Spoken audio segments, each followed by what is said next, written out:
Hi friends, welcome back to my channel. இன்னைக்கு நம்ம பார்க்க போறது தீபாவளிக்கு முக்கியமா செய்யக்கூடிய பலகார வகைகள் ஷேர் பண்ணலாம்னு இருக்கேன். அந்த வகையில இன்னைக்கு நம்ம ஃபர்ஸ்ட் பார்க்க போறது குண்டு குண்டு குலாப் ஜாம் எப்படி ரொம்ப சாஃப்ட்டா செய்யறதுன்னு பார்க்க போறோம். வாங்க வீடியோக்குள்ள போலாம். தேவையான பொருட்கள் பார்த்துடலாம். நான் இன்னைக்கு எம்டிஆர் குலாப் ஜாம் மிக்ஸ் எடுத்திருக்கேன். இதுக்கு பதில் நீங்க வேற ஏதாவது கூட எடுத்துக்கலாம். அதை ஒரு பவுல்ல வந்து போட்டு வச்சிருக்கேன். 1/4 கப் அளவுக்கு பால் காய்ச்சி ஆற வச்சு எடுத்து வச்சிருக்கேன். 2 டேபிள் ஸ்பூன் போல நெய், தண்ணி நம்ம மாவு பேசிய தேவையான அளவு. இப்ப மாவு பேசிய ஸ்டார்ட் பண்ணிடலாம். ஃபர்ஸ்ட் கொஞ்சமா பால் 1 டேபிள் ஸ்பூன் போல நெய் ஆட் பண்ணி நல்லா மிக்ஸ் பண்ணிக்கலாம். எல்லாத்தையுமே கொஞ்சம் கொஞ்சமா ஆட் பண்ணி பிசைங்க, அப்பதான் கரெக்டா இருக்கும். ஃபர்ஸ்ட் அதிகமா ஆட் பண்ணாதீங்க. பால் கூட ஒரு 4 டேபிள் ஸ்பூன் போல ஆட் பண்ணுங்க.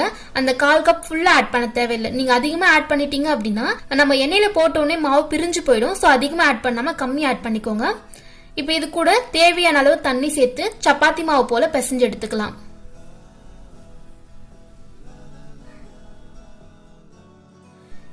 இந்த பதம் வர வரைக்கும் பிசைஞ்சு எடுத்துக்கோங்க. நான் ஒரு 6 டேபிள் ஸ்பூன் போல பால் ஆட் பண்ணியிருக்கேன். அதிகமா ஆட் பண்ணல, கொஞ்சம் கொஞ்சமா தண்ணி சேர்த்து இந்த மாதிரி பிசைஞ்சு எடுத்து வச்சிருக்கேன். நீங்க எவ்வளவுக்கு எவ்வளவு நல்லா அழுத்தியும் கொடுத்து பிசைறீங்களோ அந்த அளவுக்கு மாவு ரொம்ப சாஃப்டா கிடைக்கும்.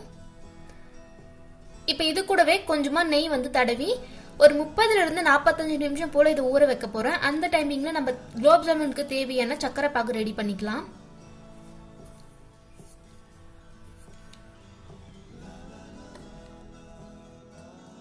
சக்கரை பாகு ரெடி பண்ணிக்கலாம். ஒரு பேன்ல 2 கப் போல சக்கரை வந்து ஆட் பண்ணிக்கிறேன். நான் இன்னைக்கு 2 பாக்கெட் குலாப் ஜாமுன் மிக்ஸ் எடுத்திருக்கேன் அப்படிங்கறதுனால 1/2 கிலோ சக்கரையில சக்கரை பாகு ரெடி பண்றேன். இது வந்து நீங்க எடுக்கிற குவான்டிட்டிக்கு ஏத்த மாதிரி பார்த்து செஞ்சுக்கோங்க. கூடவே தேவையான அளவு தண்ணியும் சேர்த்துக்கலாம். தண்ணி வந்து சக்கரை முழுகிற அளவுக்கு இருந்தா கரெக்டா இருக்கும். இப்ப இதை கைவிடாம நல்லா கிளறி விட்டுக்கலாம். அதாவது சக்கரை நல்லா கரையணும்.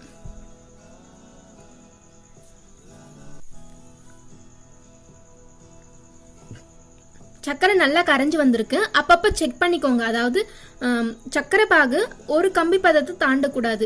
அதுக்கு முன்னாடி நம்ம வந்து ஸ்டவ் ஆஃப் பண்ணிட்டோம் அப்படின்னா தான் கரெக்டா இருக்கும். ஸோ அப்பப்ப செக் பண்ணி பார்த்துக்கோங்க. கையில தொடும்போது லைட்டா கம்பி பதம் வந்தாலே அந்த ஸ்டேஜ் கரெக்டா இருக்கும். இப்ப பாருங்க, இன்னும் வந்து கம்பி பதம் வரல, லைட்டா கூட வரல. ஸோ 2 நிமிஷம் போல கொதிக்க விடுறேன். இப்ப பாத்தீங்கன்னா லைட்டா கம்பி பதம் வந்திருக்கு. இந்த ஸ்டேஜ்ல ஸ்டவ் ஆஃப் பண்ணிக்கலாம். சக்கரை பாகு ரெடி பண்ணியாச்சு. இப்போ குலாப் ஜாமுன் செய்ய ஸ்டார்ட் பண்ணிடலாம். மாவு கூட பாத்தீங்கன்னா நல்லா உரி சாஃப்டா இருக்கு. கையில கொஞ்சமா எண்ணெய் தடவிட்டு உங்களுக்கு எந்த சைஸ்க்கு பால் வேணும்னு பார்த்து மாவு எடுத்துக்கோங்க. ஃபர்ஸ்ட் இந்த மாதிரி புஷ் பண்ணிட்டு தேய்ச்சிட்டு அதுக்கப்புறமா நீங்க உருண்டை பிடிக்க ஸ்டார்ட் பண்ணீங்க அப்படின்னா வெடிப்பு எதுவுமே இருக்காது. அதே மாதிரி உள்ள போலா இருக்காது. வேக வைக்கும் போது கரெக்டா வேகும்.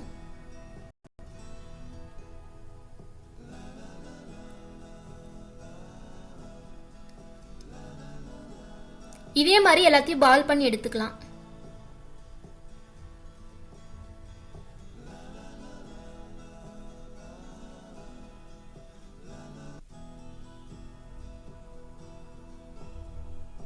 இப்ப பாருங்க, ஒரு சைடு ஃபுல்லா கொஞ்சம் பெருசு பெருசா பால் பண்ணி எடுத்து வச்சிருக்கேன்.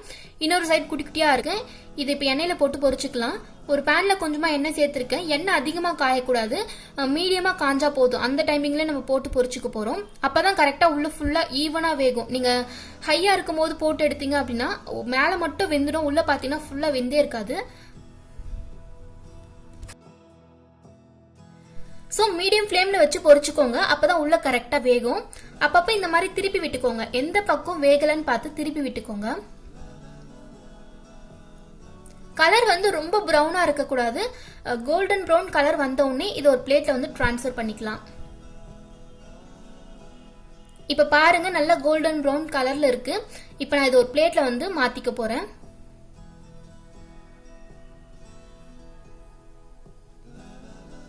எதுவுமே உடையில பாருங்க. நம்ம உருட்டும் போது வெடிப்பு இல்லாம உருட்டணும் அப்படின்னா கரெக்டா இருக்கும்.